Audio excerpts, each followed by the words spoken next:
আপনারা জানেন যে আমার যে ইশতেহার আমি দিয়েছি, আমার ইশতেহারে কিন্তু আমি সর্বপ্রথম বলেছি ঢাকা বিশ্ববিদ্যালয়কে আমি চাই মানে কোনো বেকারত্ব তৈরি কারখানা তৈরি না করতে। ঢাকা বিশ্ববিদ্যালয়ের প্রতিটি শিক্ষার্থী যেন একটি স্কিল হিউম্যান রিসোর্স হিসেবে তৈরি হয়। তারা এখানে আসবে। ঢাকা বিশ্ববিদ্যালয় আপনি জানেন যে দেশের সর্বোচ্চ মেধাবী শিক্ষার্থীরা কিন্তু ঢাকা বিশ্ববিদ্যালয়ে এসে ভর্তি হয়। কিন্তু আমরা দেখতে পাই কি ৫ বছর পরে যেই ছেলেটি হচ্ছিল যে একটা গ্র্যাজুয়েট ডিগ্রি নিয়ে বের হয়, সে কিন্তু একটা ফ্রাস্ট্রেটেড সোল হিসেবে বের হয়ে যায়। তাকে চিন্তা করতে হয় যে হচ্ছে তার চাকরি পাবে কি পাবে না। আমরা চাই ঢাকা বিশ্ববিদ্যালয়ের প্রতিটি শিক্ষার্থীকে স্কিল্ড করতে। সে তার যেই জায়গায় তার দুর্বলতা রয়েছে সেই জায়গাগুলো সে কাজ করবে, স্কিল ডেভেলপ করবে, করে একটি দক্ষ সেলফ ডিপেন্ডেন্ট একটি মানুষ হিসেবে। আপনি দেখবেন এই বিশ্ববিদ্যালয় বছরের পর বছর শুধু পলিটিক্যাল পার্টিরা পলিটিক্স জিয়ে রাখে শুধুমাত্র একটা কারণে, যে যেন তারা তাদের কর্মী রিক্রুট করতে পারে। আপনি দেখবেন পলিটিক্যাল পার্টির কাছে আপনি যদি পিছনে দৌড়ান, পলিটিক্যাল নেতার পেছনে দৌড়ান, আপনার কী হবে? আপনি পরাবলম্বন হবেন, আপনি হচ্ছে অন্যের ডিপেন্ডেন্ট হবেন।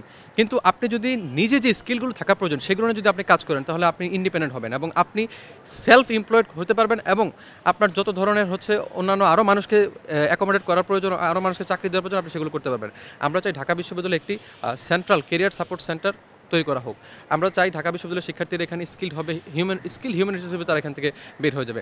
পাশাপাশি আমরা ঢাকা বিশ্ববিদ্যালয়ের নারী শিক্ষার্থীদের জন্য একটি একাডেমিক ফ্রেন্ডলি একটা ক্যাম্পাস আমরা চাই রিসার্চ বেসড একটি ক্যাম্পাস তৈরি করতে। আমরা চাই ঢাকা বিশ্ববিদ্যালয়ের শিক্ষার্থীরা শুধুমাত্র পলিটিক্সের মাধ্যমে পরিচিত না হোক। ঢাকা বিশ্ববিদ্যালয়ের শিক্ষার্থীরা এখান থেকে সর্বোচ্চ একাডেমিশিয়ান হিসেবে বের হয়ে যাবে। ঢাকা বিশ্ববিদ্যালয়ের শিক্ষার্থীরা এখান থেকে বিদেশে উচ্চশিক্ষা গ্রহণ করতে যাবে, সেখানে পিএইচডি করে আবার দেশে ফিরে আসবে এবং দেশের জন্য সার্ভ করবে তারা। আমরা এখানে কিন্তু ট্যাক্সের টাকায় পড়ি, জনগণের ট্যাক্সের টাকা আমরা এখানে পড়াশোনা করি। আমাদের কিন্তু এই বিশ্ববিদ্যালয়ের প্রতি এবং এই দেশের জনগণের প্রতি, মানুষের প্রতি আমাদের দায়বদ্ধ সবচেয়ে বেশি। আমরা চাই ঢাকা বিশ্ববিদ্যালয়ের শিক্ষার্থীরা পুরো ইন্টারন্যাশনাল স্ট্যান্ডার্ডে তারা যাক এবং সেখানে পুরো বিশ্বকে তারা রিপ্রেজেন্ট করুক বাংলাদেশকে, যেন হচ্ছে বিশ্বের বুকে আমরা মাথা উঁচু করে চলতে পারি। পাশাপাশি আমরা এই বিশ্ববিদ্যালয়ে অন ক্যাম্পাস যে পার্ট টাইম জব এবং টিচিং অ্যাসিস্ট্যান্ট, রিসার্চ অ্যাসিস্ট্যান্ট, এই জবগুলোকে আমরা ইন্ট্রোডিউস করতে চাই। আমাদের বিশ্ববিদ্যালয় থেকে আমরা চাই শিক্ষক রাজনীতিটা বন্ধ হোক এবং কর্মচারী রাজনীতি বন্ধ, কারণ শিক্ষকরা হবে ইউনিভার্সাল, তারা কারো কোনো দলের না, তারা থাকবে সার্বজনীন, তারা সকলের ঊর্ধ্বে থাকবে, সকলের সর্বজন শ্রদ্ধেয় থাকবে। তারা কেন হচ্ছে দলাদলি করতে হবে? সামান্য শুধুমাত্র একটি প্রক্টরের পোস্ট, একটি প্রভিসি ভিসির পোস্ট, শুধু প্রভোস্টের একটি হলের প্রভোস্টের পদের জন্য তারা দলীয় নেতাদের পিছনে দলীয় নেতাদের বাড়ির সামনে গিয়ে দাঁড়িয়ে থাকে। এই ধরনের লেজুরবৃত্তির প্রয়োজন, এই ধরনের দলকানা দালালি করার কোনো প্রয়োজন নেই। আমরা চাই শিক্ষকরা সর্বজন শ্রদ্ধেয় থাকবে, শিক্ষকদের সবাই সম্মান করবে, শিক্ষকরা সকল দলীয় কোনো সকল দল মতের ঊর্ধ্বে তারা থাকবে। আমরা এই বিশ্ববিদ্যালয় থেকে শিক্ষক রাজনীতি এবং কর্মচারী রাজনীতি মুক্ত চাই। পাশাপাশি এই বিশ্ববিদ্যালয়ে শুধুমাত্র নিয়মিত বেসিসে ডাকসু নির্বাচন হবে, ডাকসুতে ছাত্ররাই ছাত্রদের প্রতিনিধি বেছে নেবে এবং ছাত্র সংসদ ভিত্তিক রাজনীতি এখানে পরিচালিত হবে। এই বিশ্ববিদ্যালয়কে আমরা একটি রিসার্চ বেসড ক্যাম্পাস তৈরি করতে চাই, যেন বিশ্ববিদ্যালয়ের সকল শিক্ষার্থীরা, আপনি জানেন যে আমাদের এখানে মাত্র 20 কোটি টাকা হচ্ছে রিসার্চে বরাদ্দ। আমরা চাই এটি আগামী অর্থ বছর থেকে এখানে 100 কোটি টাকা বরাদ্দ দেওয়া হোক। বুয়েটের একটি স্টুডেন্ট যখন কিউমান জার্নালে তার একটি রিসার্চ পেপার পাবলিশ করে, তখন কিন্তু তাকে 1.5 লক্ষ টাকা ইনসেন্টিভ দেওয়া হয়। অথচ আমাদের ঢাকা বিশ্ববিদ্যালয়ে একটা শিক্ষার্থী যখন কোনো রিসার্চ পেপার পাবলিকেশন করতে যায়, তখন কিন্তু তাকে 1 টাকাও দেওয়া হয় না। তো এইভাবে কীভাবে হচ্ছে আমাদের স্টুডেন্টরা এনকারেজ ফিল করবে এই রিসার্চ করতে? সো আমাদের বিশ্ববিদ্যালয়ের শিক্ষার্থীদের রিসার্চ বেসড হতে হবে, রিসার্চে তাদেরকে ইনসেন্টিভ দিতে হবে। এখানে পাশাপাশি শিক্ষক এবং শিক্ষার্থী দুইজনকে এঙ্গেজ করে একসাথে হচ্ছে যে রিসার্চটা করতে হবে, তবে বিশ্ববিদ্যালয়ের র্যাঙ্কিং আগাবে, বিশ্ববিদ্যালয় ইন্টারন্যাশনাল স্ট্যান্ডার্ডে যাবে।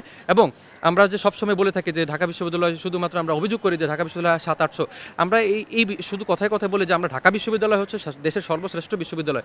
এই সর্বশ্রেষ্ঠ বিশ্ববিদ্যালয়টা এই ধরনের ইনস্টিটিউশনাল প্রাইডের যে কনসেপ্ট, এখান থেকে বের হয়ে আসতে হবে। আমরা চিন্তা করতে হবে যে বৈশ্বিক পরিমণ্ডলে আমরা কোথায় গিয়েছি। আমরা তো দিন দিন হচ্ছে পিছনে যাচ্ছি, আমরা তো কোনোভাবে আমরা টপ 100-এর মধ্যে আসতে পারছি না। অথচ আমাদের এখানে সবচেয়ে পটেনশিয়াল, সবচেয়ে মেধাবী স্টুডেন্টগুলো এখানে ভর্তি, আমরা তাদেরকে কোনোভাবে কাজে লাগাতে পারছি না, আমরা তাদেরকে অপরচুনিটি ক্রিয়েট করতে পারছি না। অ্যাজ এ রেজাল্ট যেটা হচ্ছে, আমরা দিন দিন কিন্তু পিছিয়ে যাচ্ছি এবং আমরা কি হচ্ছি, একটা বেকার তৈরির হচ্ছে যে ফ্যাক্টরি তৈরি হচ্ছে এই ঢাকা বিশ্ববিদ্যালয়কে যেই পরিমাণ বাজেট দেওয়া হয়, যে পরিমাণ তাকে মানে স্কেল আপ করার কথা ছিল তার র্যাঙ্কিং, সেই জায়গায় কিন্তু আমরা করতে পারছি না। এতে জনগণের সাথে আমার মনে হয় জনগণের সাথে আমাদের একটা বেইমানি হচ্ছে। জনগণকে কিন্তু আমরা সঠিকভাবে তাদের যে ট্যাক্সের টাকা, সেই ট্যাক্সের টাকা কিন্তু আমরা ইউটিলাইজ করতে পারছি না। এখন সময় এসেছে ঢাকা বিশ্ববিদ্যালয় থেকে এই ধরনের সকল ধরনের লেজুরভিত্তিক পলিটিক্স বন্ধ করতে হবে, বন্ধ করে ঢাকা বিশ্ববিদ্যালয় একটি একাডেমিক ইনস্টিটিউশনে পরিণত করতে হবে। আমরা পলিটিক্যাল ইনস্টিটিউশনে থাকতে চাই না এবং শিক্ষার্থীরাও চায় না। আপনি কথা বললেই দেখতে পাবেন শিক্ষার্থীরা কখনোই চায় না এই ধরনের একটা পলিটিক্যাল যে টক্সিসিটির মধ্যে থাকতে। এই বিশ্ববিদ্যালয়ে মানুষ আসবে, স্টুডেন্টরা আসবে পড়াশোনা করার জন্য। এখানে তার পড়াশোনা তার মূল কাজ, গবেষণা করা মূল কাজ। সেখানে কেন তাকে হচ্ছে পলিটিক্স করতে হবে, বাধ্য করে কেন পলিটিক্স করতে হবে? আমরা সেই জায়গা থেকে বের হচ্ছে, আমরা একটি আইডিয়াল ক্যাম্পাস তৈরি করতে চাই, একটা সেফ ক্যাম্পাস তৈরি করতে চাই, একটা শিক্ষার্থী বান্ধব ক্যাম্পাস তৈরি করতে চাই।